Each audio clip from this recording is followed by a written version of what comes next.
All right, as Republicans inch closer to taking back the majority in the House of Representatives, the next big question is who will be the next Speaker of the House of Representatives?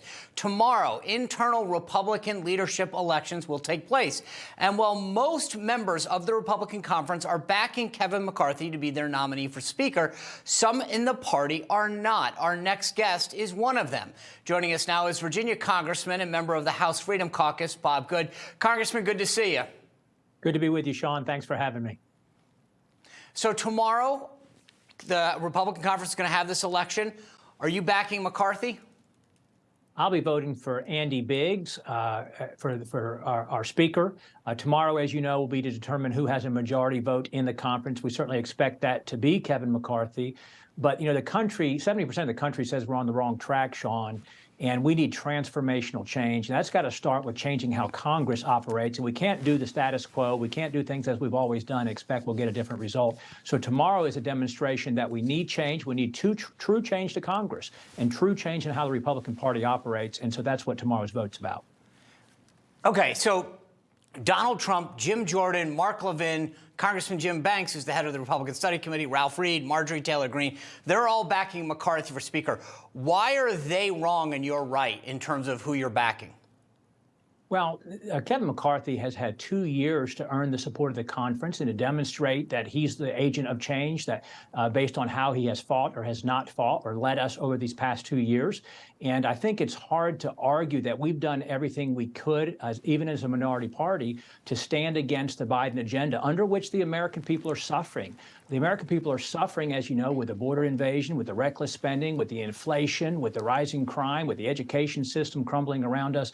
And so we need to bring true change. And to go along with the same leadership team with status quo that's given us, you know, a top-down leadership system where regular members are not empowered to fight for the change, to fight for the policies that the people who voted for us all across the country sent us to do, is not going to bring the change that we need.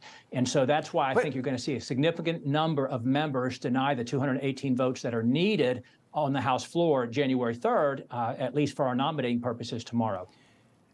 Okay, so let's talk about what McCarthy did do, though. I mean, he was crisscrossing the country. He backed countless conservative candidates in the election.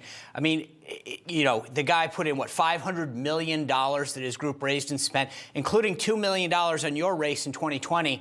He has been backing conservative candidates all over the country. Why didn't you have an issue with him in 2020 when he put $2 million into your race then? Well, when I was told, I was asked by constituents in 2019 and 2020 not to support Kevin McCarthy for leader.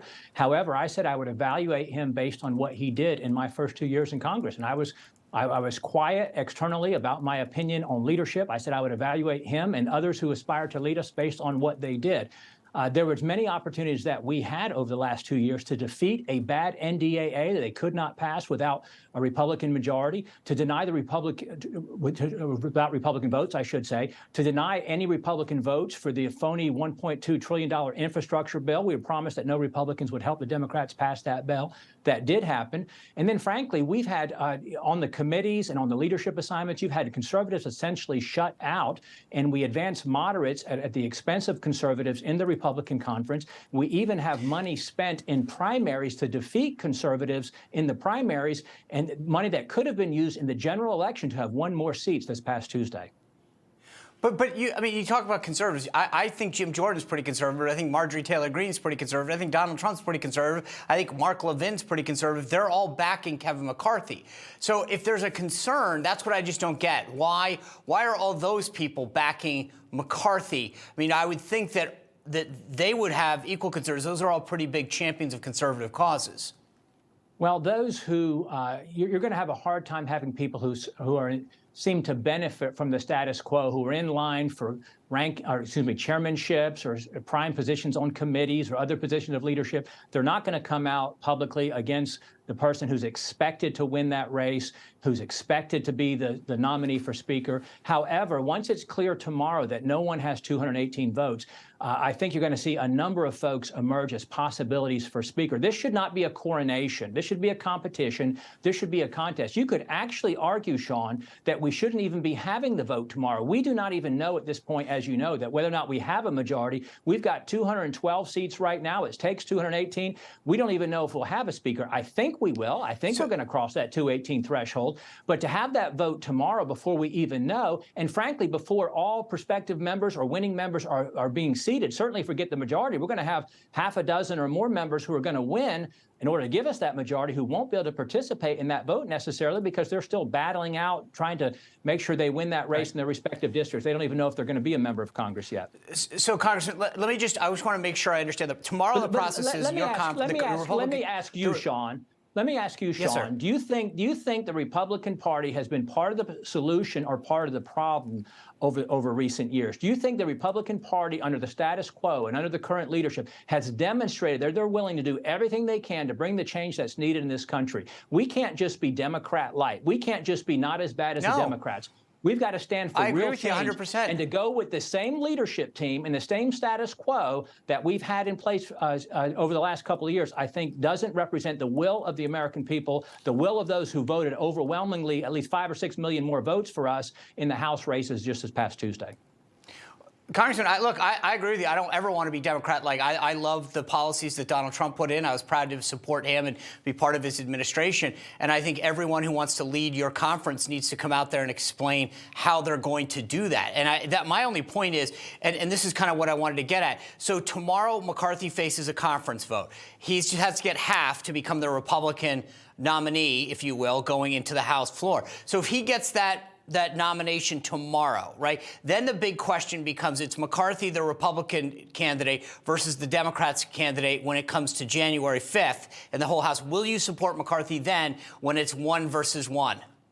Well, we came to Kevin McCarthy a couple of months ago with changes that we wanted to see brought to Congress to empower regular members, to allow amendments from the floor, to have a majority of the majority to rule, to allow vacate the chair, to end earmarks, to allow us to vote and select our own chairman of our respective committees, to empower the membership to choose the steering committee, which decides, who is on what committees. And those kind of changes we brought to him. We made it public. We brought it to him in good faith a couple of months ago. We've asked to meet with him since that time to sit down and try to get, well, what is your proposal?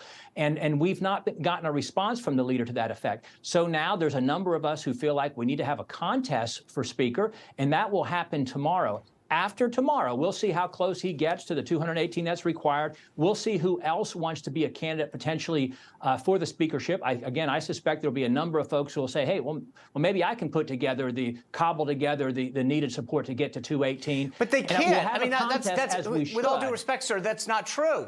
That's just not true, because tomorrow, if they can do that tomorrow, that's true. But tomorrow, once he becomes the nominee.